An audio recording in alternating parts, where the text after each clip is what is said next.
Let's go! It's the LA Football Podcast. Touchdown Ram! Recovered by the Chargers. Touchdown UCLA! With USC great and NFL stud, Frostee Rucker. The Trojans back in front! And LAFB founder Ryan Dyrud on the Believe Podcast Network and LAFBnetwork.com. This is your destination for Los Angeles football.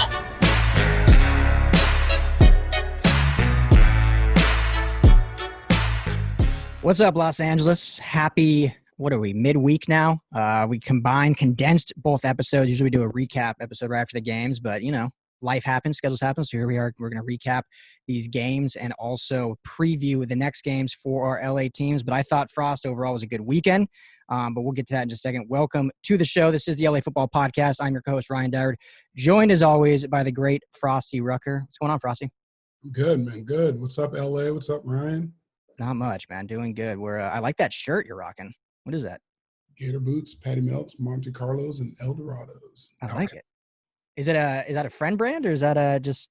It's an Outcast. Okay. They're one of the best groups out there ever. I should know that. Under 3,000. Yeah, I should know that.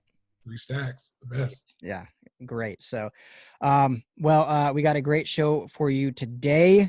Excited as always to talk LA football with my man over here. So we'll get right into these recaps. It was a solid day for the Rams, and I still say a solid day for the Chargers. Unfortunately, came away with a loss. But before we get into that, got to talk about newest sponsor, Golden Road. Hey, I had some of that. Oh, did you hear that crisp crack? It's 11 a.m. in LA, but that's there's no wrong time for a cold Golden Road, unless you're driving, of course. And they're cold this time, Frosty. They're cold. I love it. Ice cold beer. Frost, I think we need to, the longer we have this partnership, there needs to be a Golden Road Frosty Ale. That's a nice ring to it. Why not? Would you like a Frosty Ale or a Frosty Lager? What sounds better? An ice cold Frosty Lager. Mm-hmm. Frosty Lager? Yeah, I think so. We could even do like seasonal Frosty Christmas Lager or something. I don't know.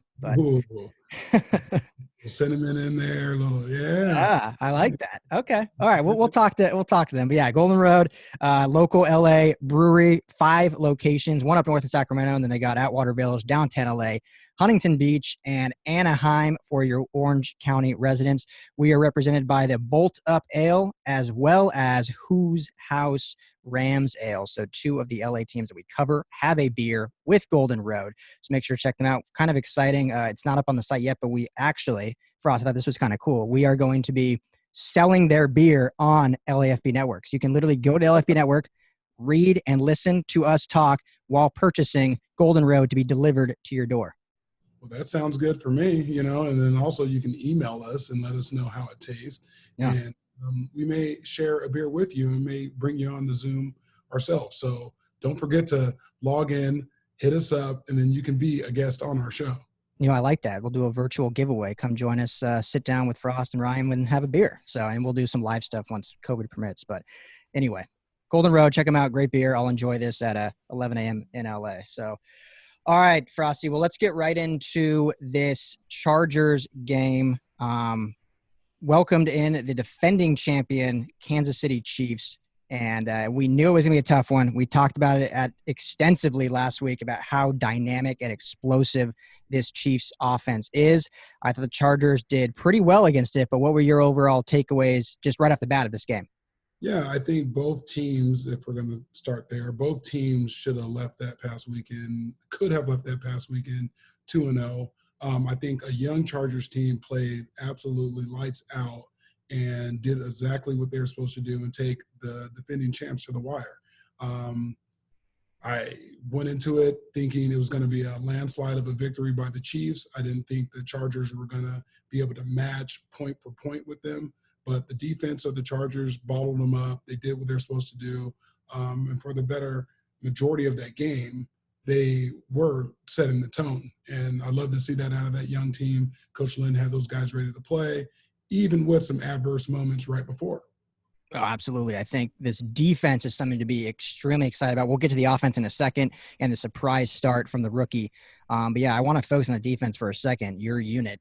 I thought they played great. I mean, obviously it unfortunately couldn't hold till the very end, but when you play a team like the Chiefs, extremely hard to do. Their Super Bowl chance for a reason. Didn't lose anybody on that offense. It really just added people. But the biggest thing I look at is the leading rusher for the Chiefs was Patrick Mahomes. I mean, Clyde Edwards-Helaire, who broke onto the scene in week 1 with a huge performance, and they contained him to just 38 yards on 10 carries. So I think that was super impressive by this front four.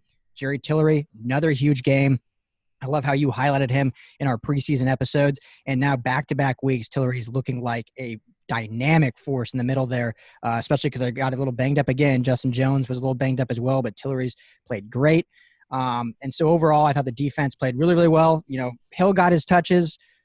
Kelsey got his touches, but they didn't kill them over the middle, didn't kill them deep. They kept the big plays to a limit other than, you know, right at the very end there. But I was just really impressed with the defense that was built to play with this Chiefs team. Remember, they were built this offseason to be able to contain a Chiefs team who's won this division. What they say? They were 12-1 in the last 5 years, the Chiefs are. So again, a loss, but I think there's a lot of good things coming for this Charger team, specifically on the defense. Yeah, like you said, I think this team was built to match up with them well across the field there, offensive line, defensive line, receiver versus DBs, and they played up to what they're capable of doing. Obviously, when you have a rivalry game and, you know, these two face off twice a year, every year, and it's been a little, like I said, landslided. That's why, you know, we're thinking the Chiefs were going to come in and do what they normally do.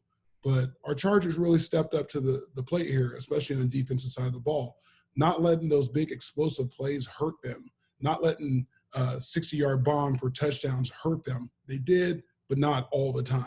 And competing was the best thing that I like seeing across all 4 quarters of that game. Like I said before, Coach Lynn had his team ready to play. I'm sure they had a good week of practice going into that. They came in very confident and ready to go toe-to-toe with the champs.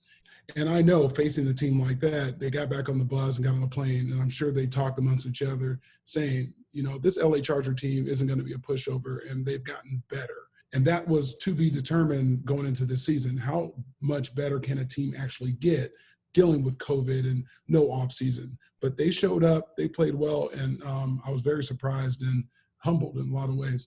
Yeah, absolutely. Yeah, they're definitely going to be a force to be reckoned with, a very well-coached team by Coach Lynn, who in his whole tenure, he's had this team competitive. You can obviously last year was extremely disappointed with the final record, but they were still in every single game, led the league in one-possession games. Just obviously we're on the wrong end of that. But we can say Lynn has kept his guys competitive, well-coached. Now it's just about turning that corner and winning those close games like they had an opportunity to here in overtime. But before we get to the ending of the game, and we can talk about that 4th down play in overtime, we actually watched the game together, which was great. But let's talk a little about the offense. You know, everyone has to know by now what happened. Right before kickoff, Tyrod Taylor goes into the locker room complaining of chest pains. It comes out now that he actually, unfortunately, was being given a shot by the team doctor to help with some cartilage issue or a rib injury. And during that process, his lung was punctured. So we'll get to that in a second because that's a whole nother story. But because that happened, now Justin Herbert, the 6th overall pick, thrust into the spotlight, thrust into the starting role with really no warning, no practice reps. I mean, he was probably running scout team all week or at least running with the second team. And here he is now facing the defending champs in his first start with 0 warning. What were your takeaways from the young kid? Oh, my God, he's phenomenal. And I understand why they took him the 6th pick. I knew it was a matter of time where he was going to be able to – look at that, drinking a beer. I knew it was a matter of time where he was going to be able to get his opportunity. No one knew or thought it was going to be this soon. Well, maybe after the first week with Tyrod not really killing the stat sheet or whatnot. But he was thrown right into the fire, and boy, did he compete. He a lot of short passes, you know, if we're going to throw anything negative at it. But let's be real here. For a rookie to go short notice, get on the field, the guys rallied behind him. You know, he scored a rushing touchdown, showed how athletic he is. There's a big upside for this kid, and we're going to be in for a treat the rest of the season. Yeah. You know, one crazy stat I saw, there's been 3 quarterbacks in NFL history in their rookie debut to throw for 300 yards and have 1 passing touchdown and 1 rushing touchdown. Otto Graham, Cam Newton, and now Justin Herbert. So sitting there with good company and to have little to no preparation to be the starter. Obviously, as a professional, you should prepare every week like you're going to start. And he said that after the game, very candidly. But, you know, there's still a little shock and awe and surprise value there. So, but I was impressed with him. I thought, you know, his accuracy looked good. We saw what the Chargers saw when they took him. You know, the big arm talent, the athletic, the mobility, the escapability from the pocket, you know, big guy, strong, long legs. But yeah, you mentioned they did keep the playbook simpler, which is to be expected. I think almost 95% of his passes were within 5 yards of the line of scrimmage. Had that one interception, which was a deep route, but also had the touchdown, which was a 20-plus yard pass. So some good things there. But it's just going to be, you know, a work in progress. I wouldn't be surprised if going forward, because he will be the starter because of Tyrod's injury, wouldn't be surprised if we see a little regression. Just now guys can maybe prepare. I mean, he was also shocked the defense now coming in. So wouldn't shock me. But overall, Frost, I was extremely impressed with just his poise, how calm and collected he was, and how well he kind of, you know, led this team and was cool in the huddle and did things out there that I thought weren't expected of him coming into this game in week 2. Well, we have to give kudos to Shane Steichen, the offensive coordinator, for, you know, pretty much scrapping the whole game plan. I won't say the whole because I wasn't there, but you have to say he scrapped the majority of the game plan to fit into what Tyrod's comfortable with. And like we said earlier, he kept the ball in front of him, didn't put him at high risk, let him play, and the kid competed. And they got everything they needed out of him. I know, and I'm sure the ownership was happy and with the product they've seen. I know I was, just to see him compete. And he wasn't scared. He never flinched, you know, and it's almost like he wanted that moment and he was ready for it. So, again, hats off to the Chargers for preparing him to be there. But, you know, the kid did what he was supposed to do. And I think they build off this, to be completely honest, Ryan. Mm-hmm. I think at this point, they can open it up a little bit more and know that they can do some more rollouts because he's athletic, or they can do some plays that other teams have done in the past and throw in maybe some quarterback draws or something like that, just to get his confidence going and his wills going and get his blood pumping, and not having him just sit back there. It's going to be a good season. You know, as long as they keep him upright and healthy, I feel like this Charger team is going to surprise a lot of people, especially in their division. Yeah, no, that's a great point with Shane Steichen and, you know, kind of having to throw out the script, because especially that first drive when these offensive coordinators and head coaches, they usually script the first, 10 to 15 plays, and they hope the game plan goes like that. And I wonder if they re-scripted it or kept what they had, because the Chargers' opening drive went right down the field and resulted in a rushing touchdown from Justin Herbert. So kudos to them. And last thing I'll say about Herbert, and I'm curious your thoughts on this, Frost, or if you have an opinion. You know, obviously you played on the defensive side of the ball, but we talked about it a little bit too when we were watching the game in regards to Tom Brady, which I'll get to. But one of Justin Herbert's biggest, I guess, negatives coming out of college was he played in an offense that didn't force him to go through progressions. It was, you know, a one-read offense. It was, you know, a lot of screen passes, getting the ball out of his hands quick. And so that was one of his biggest knocks, and a lot of concerns by, we'll call them media scouts. I don't know how many actual scouts were concerned, or GMs, but media scouts and guys that sit behind a computer screen 300 days a year just watching film, that was their concern.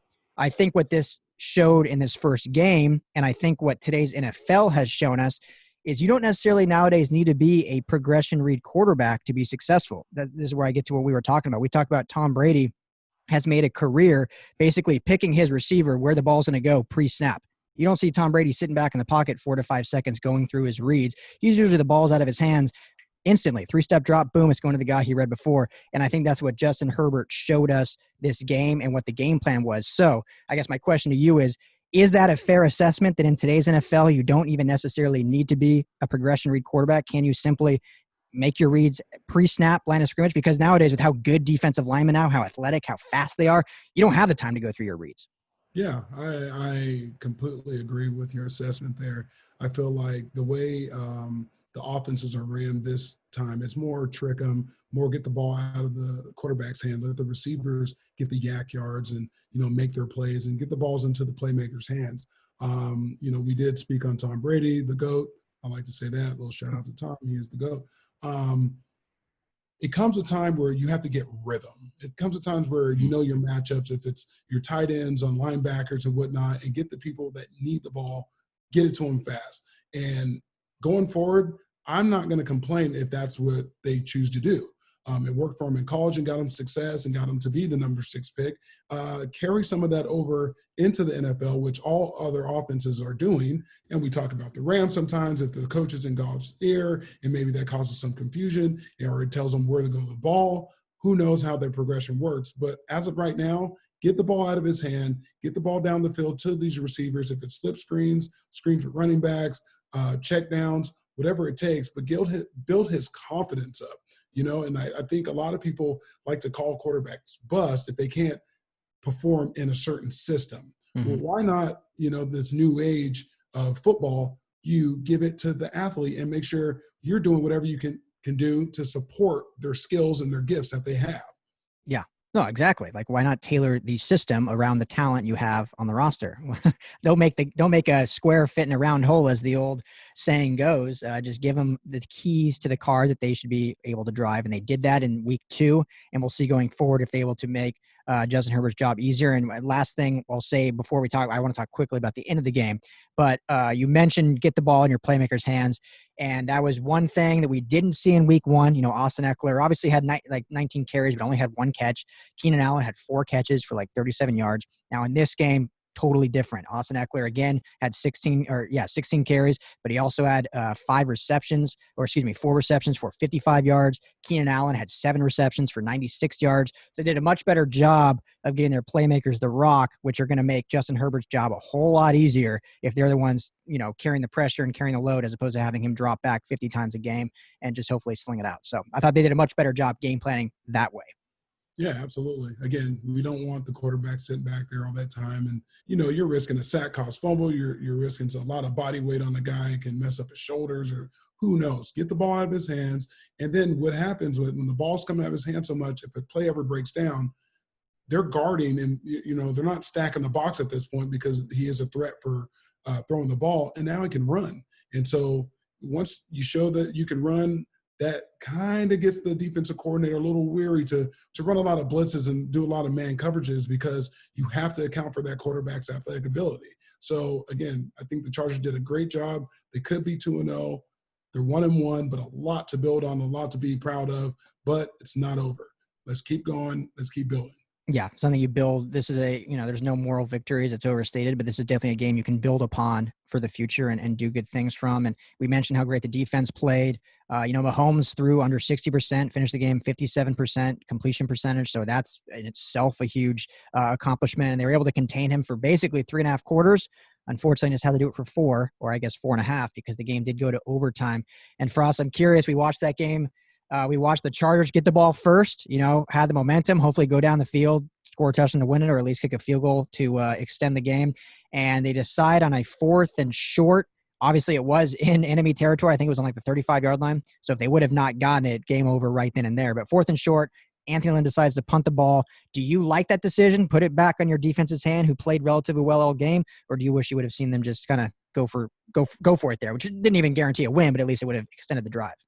Yeah, well, you always like the coach to have confidence in his defense. That says a lot. I'm a defender, and if they put it in our hands, we can go ice them, get the field position the opposite way, and maybe kick a field goal to win it and put it on the defense.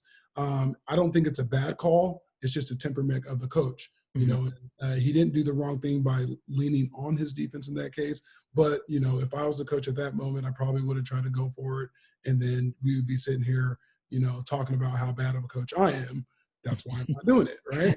Not yet. But, again, I'm a defender. Put it on us. We pretty much bottled them up the whole game. We got the defending champs into an overtime situation. I'm not mad at that call. No, hindsight's always 20/20. If you would have gone for it, like you said, and didn't get it, then game automatically over right there. So then he's the worst coach ever. He doesn't go for it. The Chiefs drive down. And let's let this be stated too. The Chiefs didn't drive down and score a touchdown. They kicked a 58-yard field goal. So it wasn't like the Chargers just let him walk over them and get down into easy scoring territory. The defense still did a pretty good job. Forced Harrison Butker, who might be the best kicker in the league right now. He actually made 3 back-to-back field goals of 53 and then 2 58s because of timeouts, and he nailed all 3 of them. So the writing was kind of on the wall there. But yeah, I can't hate it either with how well the defense played. Put it back on them. Play for field position. I think that a lot of people just say when the offense is that good, you want to just keep the ball out of their hands. But it is what it is. Overall, good game for the Chargers. Not happy with the end result, but I'm happy with the product they put in the field and the team going forward. Absolutely. I agree. So I do want to get your thoughts on the Tyrod Taylor situation. First of all, thoughts and prayers with him. Hope for a speedy recovery. What an unlucky situation, a horrible situation for you. Probably I've never met him. I don't know if you have, but seems like just an awesome guy, a team guy first, captain, integrity guy, and to have this freak accident of having his lung punctured by the team doctor, and yet again being supplanted by a first-round rookie, just like he was in Cleveland with Baker Mayfield, and like he basically was run out of town in Buffalo because they wanted to move on also. So, you kind of feel for him, but just in the situation, what was your thoughts when you heard of a team doctor having this big of a blunder, essentially not only injuring a player, but potentially ending his career with the Chargers if Justin Herbert just takes off and they don't re-sign Tyrod next year?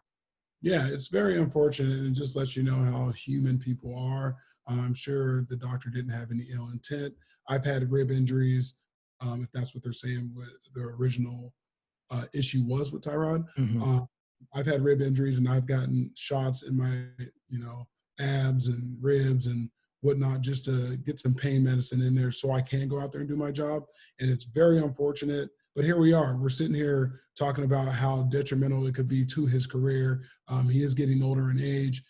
Teams have given up on them due to other things and wanting to move forward. And now you have another situation that he has to sit there and rehab to get better. What do you do with this? And you don't play football with the intention of being mad at people and like someone's going to harm you or put you in a jacked up situation. And this is what Tyrod's in. I don't know what legal options he has or whatnot. I'm not a lawyer, but it's very unfortunate because his career's on the line. Not only his career, it was his health. You're puncturing the lung. You don't know how people can recover from those things. Yeah. And I feel for him. You spoke on that at the beginning of the episode.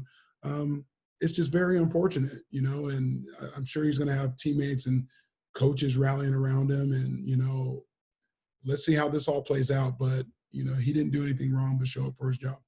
Yeah, no, exactly. And it sucks too, because you see after the game when Anthony Lynn emphatically said, hey, hats off, Justin Herbert played great. Tyrod, if healthy, is still our starter, so sticking by his guy. And he got a lot of flack for that. Guys saying, how can you do this? And here he is standing up for a player who was injured by the own team doctor.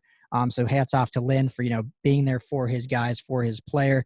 And David Chow, who is the team doctor, I would assume probably won't be much longer. Unfortunately, has kind of a checkered past. I don't know all the details, but I've seen a few different reports going out of some incidents throughout his years as a doctor or physician of some question marks. So it's unfortunate. It could have been avoided potentially. Who knows really what happened behind closed doors. But I'm not going to talk too much on the actual medical side of it because I just don't know. So just basically unfortunate for Tyrod, and we just hope for a speedy recovery, whether it's on the football field or just in health. Because, you kind of need your lungs to operate anything, let alone run around a football field. Yeah, absolutely. Especially in a COVID world we live in now, lungs are even more detrimental or at risk, we should say. So big bummer. But anyway, we'll what do you think? Should we get to our Rams recap or should we jump into our Chargers preview? How do you want to go through this? I'll leave it up to you. Since we're on a roll, and let's give some love to the team that did go 2-0. Okay, so let's jump to the Rams. Before I do, I want to mention our other sponsor for the show, betonline.ag. We're actually going to have on a sports bettor, or I should say an odds maker on BetOnline called, his name's Dave Mason, so he'll jump on with me here right now to talk some picks for our LA teams in week 2. Before I do, Frost, I'm just curious because, all these games to bet on. BetOnline, now you got a little in your betting ways last week I saw, which I'm happy to see, but did you catch that Lakers-Nuggets game last night? I didn't catch it. I went to sleep. It wasn't the energy that I wanted out of my Lakers squad. I'm still supporting them. Your Nuggets finally got a win, probably the only one they're going to get, and I'm going to be on the record saying that. But that's what happens. You have to show up each night, and play. And, I can't say how they went through the motions, being up 2-0, but somehow it wasn't clicking. And when I look at the stat sheet and my bigs didn't have rebounds, they got out rebounded, and AD had 1 rebound, I believe. Dwight Howard had 1 rebound, I believe. And that's just not going to cut it for, a team with that size and, how they like to protect the cup and, get these rebounds and easy putbacks. So we'll see you. We got a few more days. We'll see you. Yeah. Hey, all I said in the beginning before the series was if the Nuggets get 1, I'm happy. Give me 1 Western Conference win, and, I'll take it. Obviously now the way I can taste the win, I want a little more. Game 2, not going to make excuses. Lakers won that game. Do you know, though, because I looked it up because I wanted to ask you this question, how many three-pointers AD made this season? Because he made that game-winning three at the end of game 2 for the win. How many threes do you think he made all year? 10.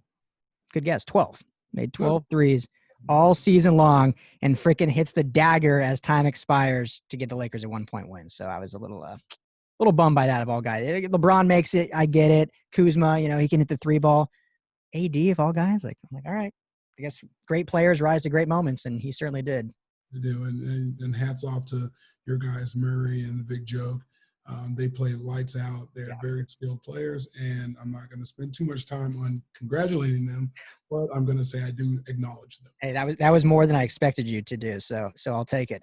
But yeah, so game 3, I believe, coming up. No, excuse me, game 4 coming up in a few days. Obviously, week 3 of the NFL coming up, so make sure to head to betonline.ag for all your betting needs. Some great pop bets, but I'll jump in right now with Dave Mason, and he's going to give us the great lines for the LA teams, what prop bets to do, and who to bet for the Rams and Chargers. All right, LA football fans. So like I mentioned, I'm excited to welcome onto the show Dave Mason with betonline.ag. Excited to talk some lines with him today.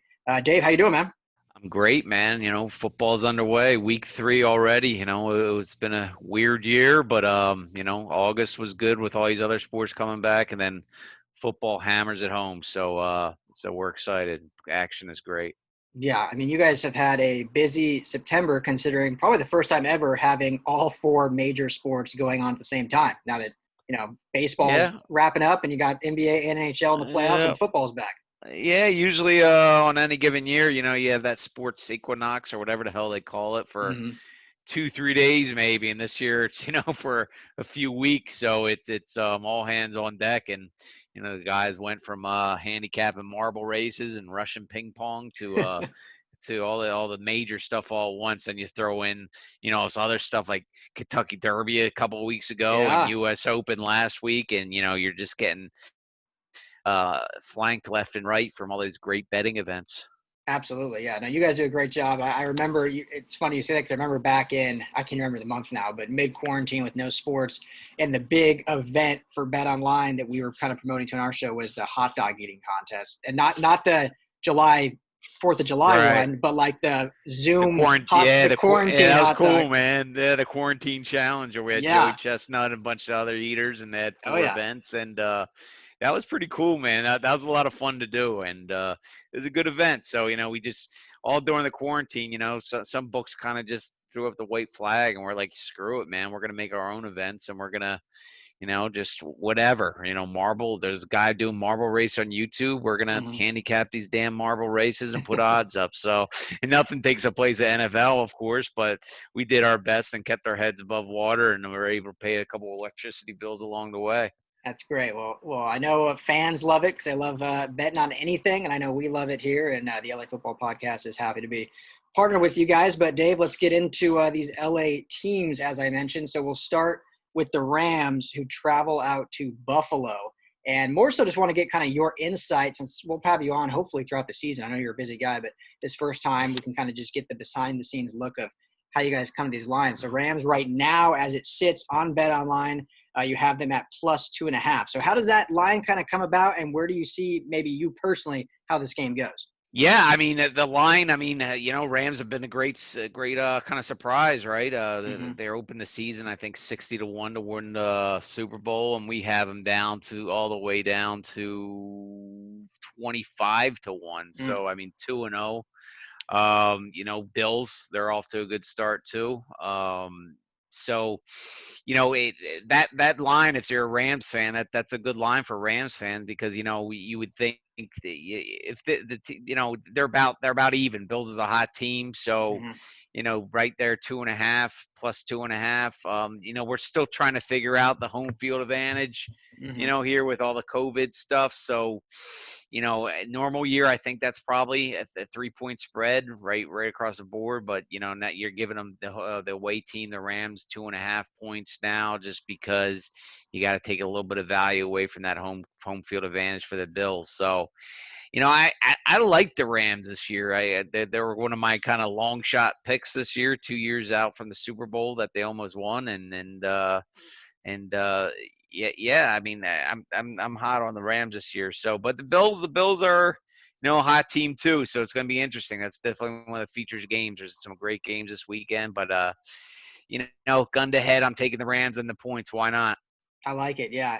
Going to be a great game. And man, I wish for anyone out there, it would have been a great opening bet, 60-1 to start the season for the Rams with how good they've looked so far. Obviously, a long way to go.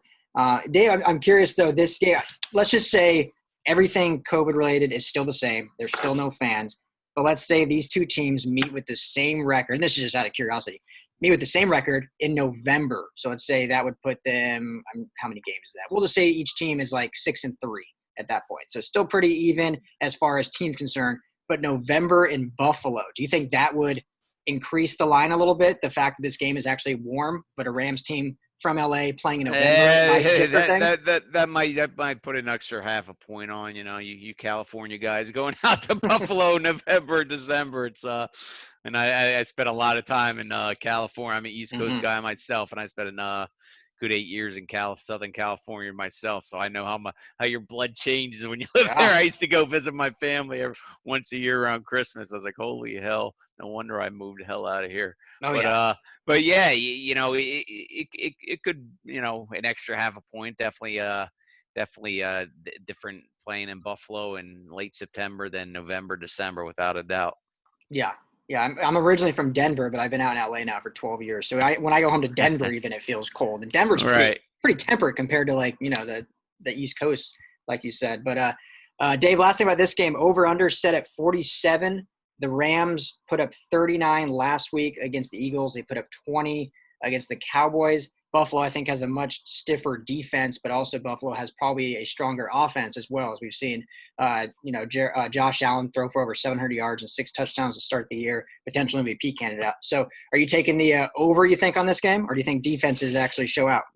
Man, I don't know. I don't really – I don't really have an opinion there, to tell you the truth. I mean – gun to head, I'm taking under. Whenever, when in doubt, I take the under. When in doubt, I go against the public, because the public is usually on the over. But, both these teams can put up some points, but, defense have been showing up too. So it's one of those things, who's going to show up, the defense or your offense. But that 47, that's the thing, at 47, 8 years ago, that's a high total. Now that's like a freaking average total. You know what I mean? It's amazing. It's crazy. It used to be like 44 was that average kind of total, and now you just look down the board, 48.5, 47.5, 47, 48. I mean, just down the board.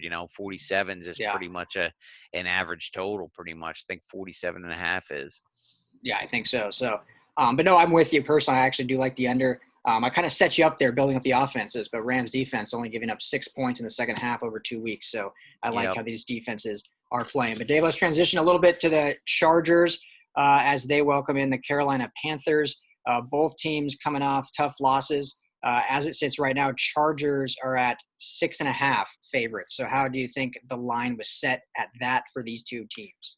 Yeah, I mean, shoot, I don't even know. That one kind of confuses me. I thought it'd be a little bit higher, but again, in my mind is the regular home field advantage. If we're talking a regular year, that's probably 7.5 point spread right now. But now that there's really no home field advantage from a crowd perspective, at least, that's how you're under 7. But I'm still, man, that Carolina. I mean, they're out. They got the McCaffrey's out now, and they're hurting. Anything under a touchdown, I got to lay on the Chargers. So I'm going to be making a play on the Chargers without a doubt. I mean, they look great last weekend, right? I mean, shoot, I wish we needed them to win outright. The spread was great for us, but man, an outright win would have really killed a lot of parlays, and we got killed on money line parlays last week. So. They show some potential and it looked good, and we'll see where they play this weekend. They get to beat up on the Panthers, who aren't looking that great, but we'll see. Again, anything under a touchdown with the Chargers, give it to me. I mean, this is obviously an LA football podcast, so we're pretty high on the Chargers. We're higher than I should say the national media is because we've seen what they've been doing all offseason. One more question about this game. At the time of us talking right now, Dave, it's Wednesday. Currently, Justin Herbert is considered to be the starter, but I don't think it's been officially announced. If that announcement comes, rookie second game ever starting, do you think that line could change, or do you think it's pretty safe sitting there at 6.5? It's safe sitting there. I mean, he looked really good last weekend. Didn't look, great showing. Really impressed. He looks like he belongs. Some of these rookies get under center, and it's like, oh god, go back and hold the clipboard for another year or two. But one of those things at Tyrod Taylor. I mean, wonderful if our start a game at the Chargers. Mm-hmm. You know what I mean? The doctor shanked him there, and next thing you know, Herbert's under center, and he's looking good. So, yeah, I don't think that number will move one bit too much based on the quarterback play. Gotcha. There we go. So should see the spread sit right there. And as it sits right now, the over-under is 44.5. That number you're talking about that we used to see more in years past. But I just think both these offenses, especially with McCaffrey out on the Carolina, they haven't shown a ton of scoring power yet. I think the Chargers can improve on that with Herbert. But I think that's a pretty fair line. And I kind of like the under still because I think both these defenses are pretty strong, especially the Chargers should be able to shut down a McCaffrey-less Panthers. You agree with that, you think? Yeah, I mean, Panthers, they think they scored about 47 points total in their two games, and without one of the NFL's best players, so I can't see them really improving on that number at all.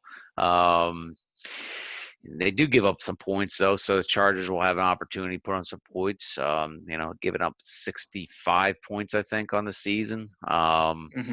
Chargers, though, I mean, shoot, they've only given up 36 points, but only scored 36. So, yeah, 44.5 under, which again is 8 years ago. That's probably above average total, and now it's a below average total. But yeah, give me the under. Give me under there. There you go. Under for both LA games. Dave Mason with BetOnline.ag, our good friends. I appreciate you, man, for taking some time, give us some insight to our fans, and stay busy. I know you probably need things to slow down, but you guys are killing it, and I appreciate you jumping on and chatting with me. Thanks for having me. Good luck this weekend. All right, cool. So hopefully you got some good value out of that, LA betting fans. Frosty, maybe you can throw some more money down. I need to get on this because I could use some extra shekels heading into the holidays here coming up soon, but we'll see. So, all right, man. So the Rams, let's get into that. So I was super impressed with this Rams offense overall. Had some, lapses throughout the game. Some moments specifically I think of after the halftime when the Eagles kind of came roaring back at the end of the half and the Rams got the ball in the second half. So I was like, okay, here's where they make a statement. They end up going 3 and out. But aside from that, I thought the offense played very well, putting up 37 points against a fairly solid Eagles defense. We talked about in the preview how great that front four is, how solid. The secondary might be the downfall, but they have a guy in Darius Slay who's one of the best in the business. They have solid safeties. So, Jared Goff finished with a great game. No interceptions this week, 267 yards, 3 touchdowns. All 3 touchdowns to tight end Tyler Higbee, or Baby Gronk, as I like to call him.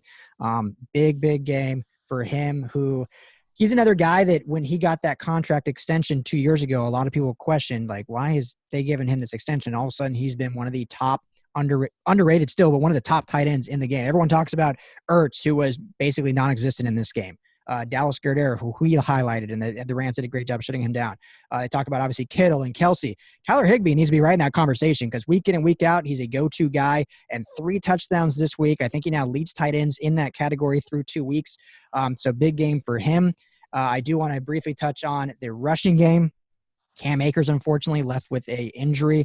Haven't heard yet exactly how long he'll be out, but nothing super serious, but probably will miss a game or 2. So it's going to fall on Malcolm Brown and Darrell Henderson, but the Rams are in good company because last week, Darrell Henderson, 3 carries, 6 yards.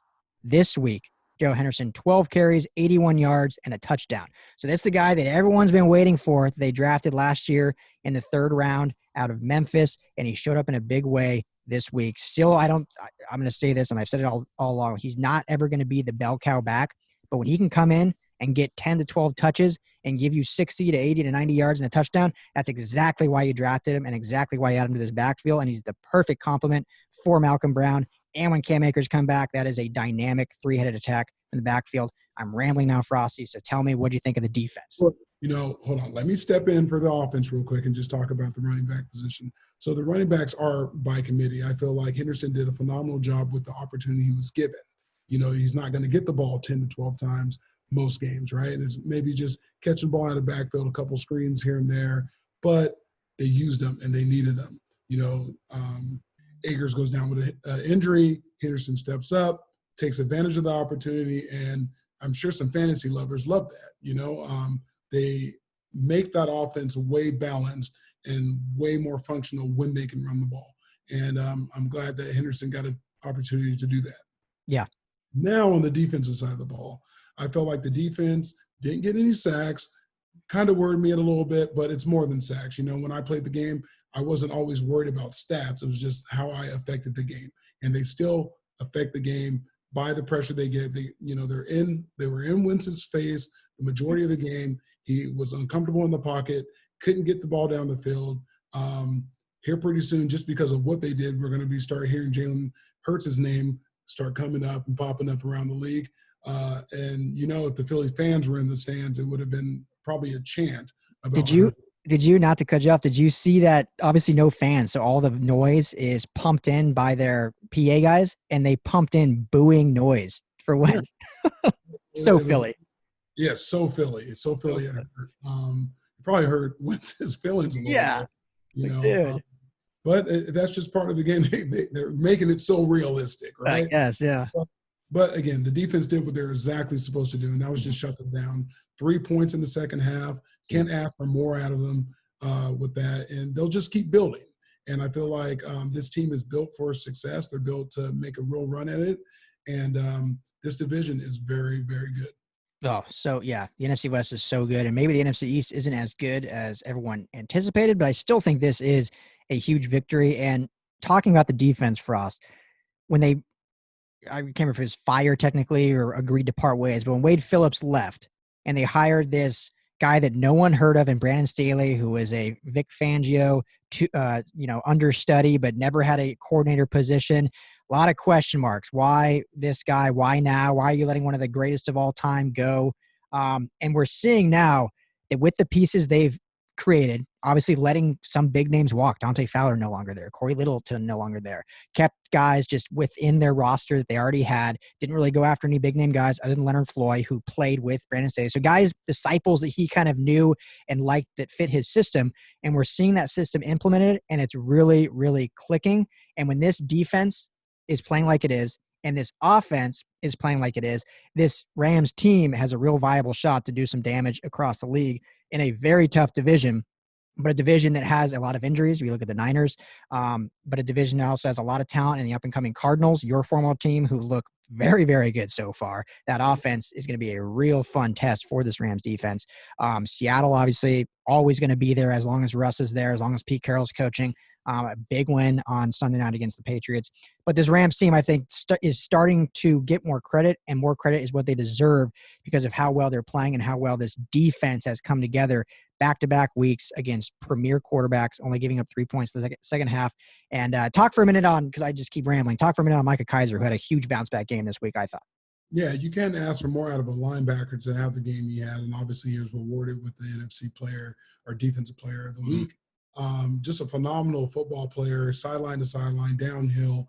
Mr. can do it all. Yeah. And this is a guy that needs to be on each scouting report going into it. How do we defend him? How do we, if I was an offensive coordinator, how do I get the ball away from him? I got to throw the ball on the opposite side of the field, but he may run it down. This guy's that good. And when you're playing defense, it's about getting the ball. And he caused a fumble. He had 16 total tackles. Just a phenomenal game for him. And again, coming off an injury of last year, question marks around him. How will he compete? How will he mesh with the defense? He is the leader on that defense outside of Aaron Donald. And I know Brandon Staley is just pumped about having Mike on his team just because look at all the things he can do. He's very versatile, and that's why he got the award he got. Yeah. I was one of the biggest I should say disappointed parties when they let Corey Littleton walk and go to the Raiders just because of how underrated and how great of a linebacker he is. He either led or was second in tackle or top 5 in tackles last year. But now you can see Les Snead, McVay, when they bring in today, they obviously knew they had something in Micah Kaiser, who no fans saw because he was hurt all last year. But they knew that this was a guy that, and again, we're 2 weeks in, so, things can change. But 2 weeks in so far, coming off a, not a great game in week 1 with 7 missed tackles, bouncing back, showing what you talked about, that versatility, the athleticism, garnering 16 tackles, was everywhere the football was, had a phenomenal game. And you can see now why, okay, maybe they let Corey Littleton walk, didn't want to spend upwards of $12 million per year when they have a guy on the roster that can do what Corey Littleton did. And he proved that against the Eagles. So huge game. I thought it's cool that week 2, Micah Kaiser, Rams linebacker, defensive player of the week for the NFC. Week 1, Casey Hayward, Chargers cornerback, defensive player of the week. So kind of cool. Our LA teams' defenses are in good hands, I think, moving forward. And like you said, back-to-back weeks, and we got our LA teams that we're covering defensive player of the weeks. And that's just hats off to both ball clubs that are getting their guys ready, prepared with this COVID season. So hats off to the LA football teams. Yeah. Great coaching. Great job overall. Again, tough loss for the Chargers, but a good kind of momentum booster moving forward, and a huge win for the Rams, who dismantled the Eagles 37-19. And now they will prepare to go back out east, had to come back out west. Now they go back out east again to play the Buffalo Bills, who are 2-0 as well, have a solid quarterback, young quarterback, taken 7th overall in his class, Josh Allen. So Frost, let's get into that preview quick on what to expect in this one.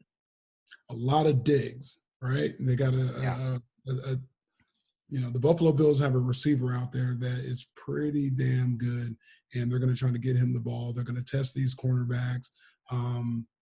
This is going to be a phenomenal. If Jalen lines up on them the whole game and blanking some, how they're going to call their blitzes, because once that ball gets out of Allen's hands, it's going to Diggs, and Diggs can make a plays. He can beat you deep. He can get you the yak yards. This guy's a phenomenal player, and the Buffalo Bills are 2-0.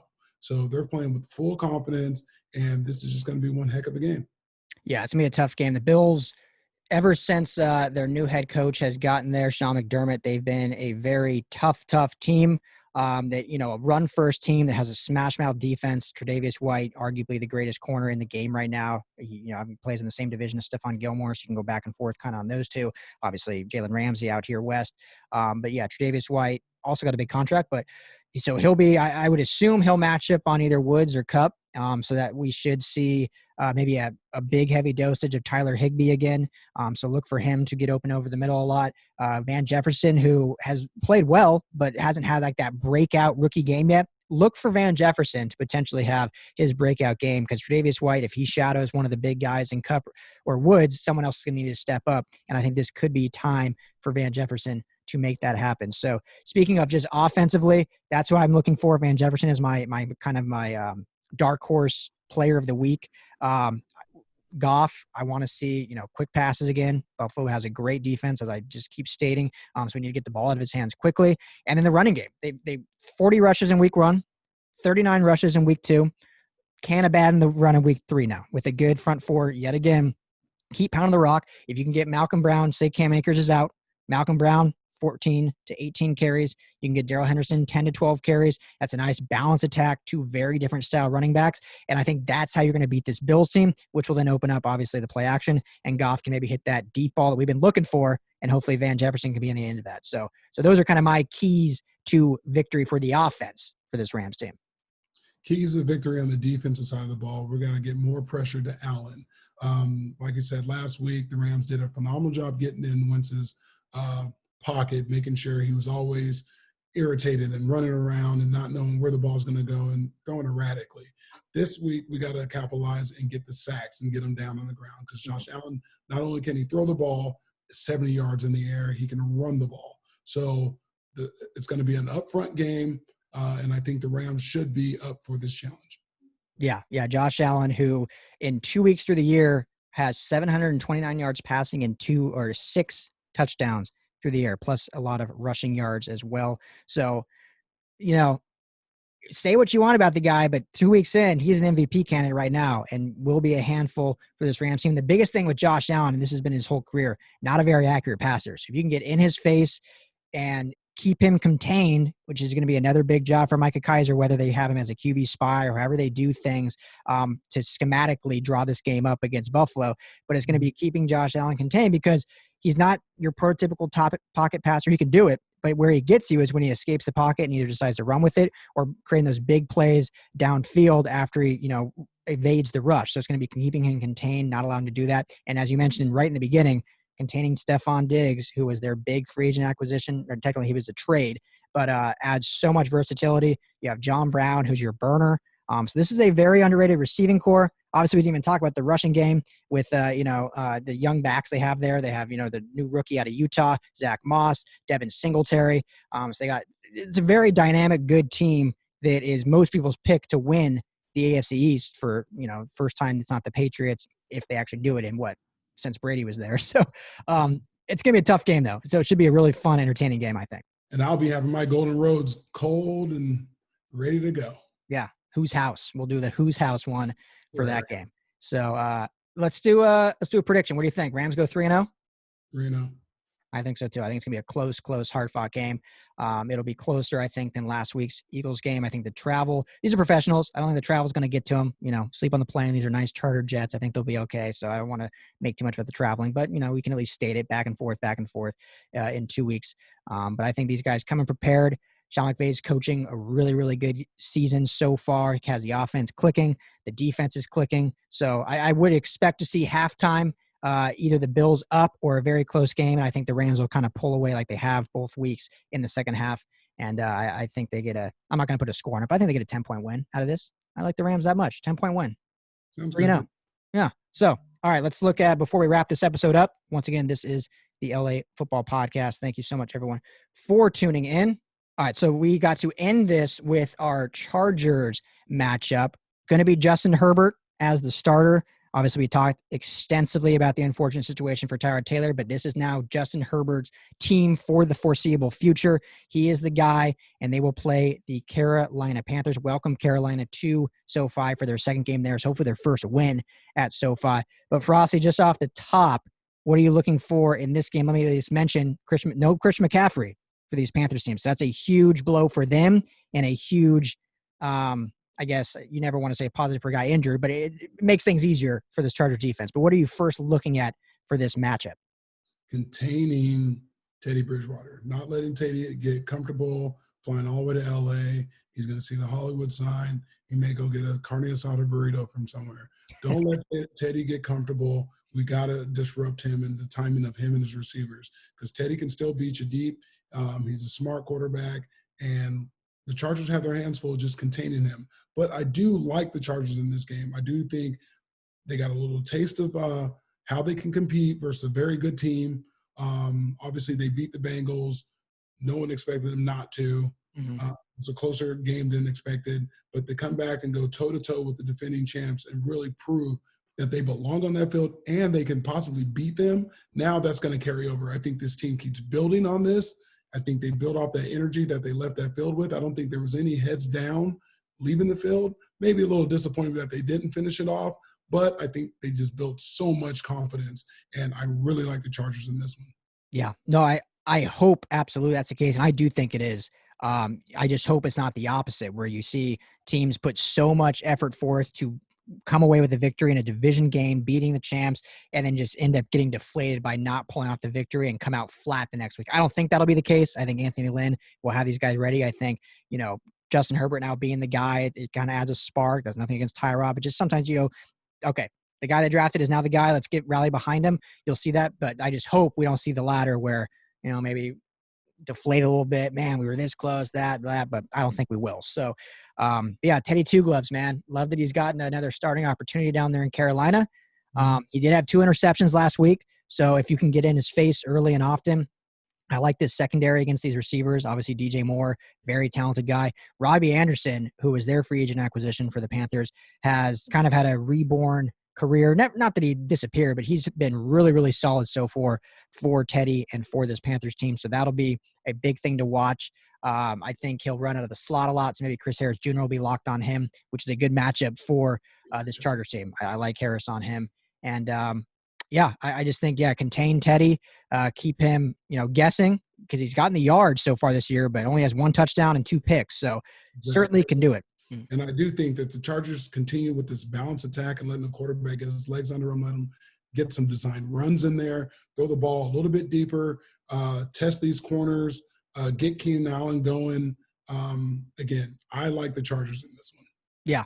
Yeah, and, the Buccaneers beat the Panthers last week with another very modest game from Tom Brady, the GOAT, 217, a touchdown, and a pick. So if you just take that blueprint, I don't think Justin Herbert has to do too much. Don't turn the ball over, be efficient with it, and run the ball.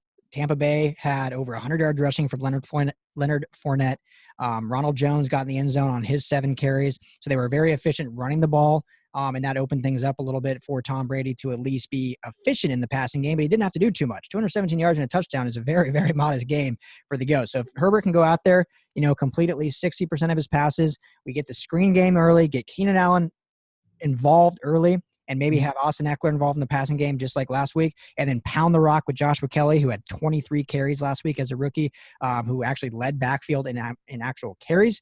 I like the Chargers a lot in this one. I think if they come out and play like they do against the Chiefs, if they come out and, as you said, are fired up, ripping and roaring, I think this can be a 17-point victory for them. Maybe I'm too biased right now. I'm not going to go that far. I'm gonna probably say it's going to be a close one. Maybe they'll be on the receiving end of a field goal late in the game that wins it. Okay, it's a little more modest. It's probably I'm fired up myself, but I think they can. We'll just both go get a win and get back on the winning side of the 500 and go into week 4 2-1. So what happens when those Nuggets win? You get a little too much, Ryan. Nuggets win, get a little golden road in me on a morning. I get fired up. So, that'll do it for us here on the LA Football Podcast. Frosty, my man, thanks as always. Where can everyone find you at? At The Organic Frost. That's on Instagram and Twitter. And you can email me at frostypodcast@yahoo.com. That's right. Get those questions in. Find me at Ryan Dyrud, LAFB. You can email me podcast at LAFB Network. We are everywhere you listen to podcasts. Make sure to hit that subscribe button. Also, video platforms, YouTube, Facebook, and Instagram, all at LAFB Network. So if you want to watch us instead of listen and watch us drink beer, why not? So big thanks to Golden Road. As always, big thanks to Bet Online, and especially big thanks to you for tuning in and letting us do this and listening to us talk about your LA football teams. But enjoy the week. Enjoy these games this weekend. And Frost and I will be back with you after the games and hopefully another 2-0 weekend.